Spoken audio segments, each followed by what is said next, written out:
মহান শহীদ দিবস ও আন্তর্জাতিক মাতৃভাষা দিবস উপলক্ষে বাংলাদেশের মানুষকে বাংলা ভাষায় কথা বলে শুভেচ্ছা জানিয়েছেন ঢাকায় নিযুক্ত মার্কিন রাষ্ট্রদূত ব্রেন্ট ক্রিস্টেনসেন।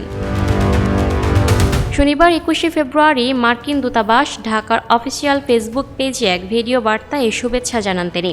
ব্রেন্ট ক্রিস্টেনসেন বলেন, সবাইকে জানাই মহান 21-এর শুভেচ্ছা। গভীর শ্রদ্ধা জানাই ভাষা শহীদদের। ভাষা আমাদের সংস্কৃতির পরিচয়। তিনি আরও বলেন, 21শে ফেব্রুয়ারি আমাদের নিজের ভাষায় কথা বলতে এবং নিজের ইতিহাস মনে রাখতে শেখায়। আমেরিকার পক্ষ থেকে মাতৃভাষা দিবসে আমি বাংলাদেশের মানুষের সাথে সংহতি জানাই। বাঙালির হৃদয়ে আজ শোক আর গৌরবের অদ্ভুত এক শিহরণ। 1952 সালের এই দিনে মাতৃভাষার জন্য আত্মদানকারী বীর শহীদদের প্রতি শ্রদ্ধা জানাতে আজ কেন্দ্রীয় শহীদ মিনারে নেমেছে মানুষের ঢল। রাষ্ট্রচার অনুযায়ী শ্রদ্ধা নিবেদন শেষে প্রথম প্রহর থেকে সাধারণ মানুষের জন্য উন্মুক্ত করে দেওয়া হয় শহীদ মিনার চত্বর, যা বেলা বাড়ার সঙ্গে সঙ্গে জনসমুদ্রে পরিণত হয়েছে।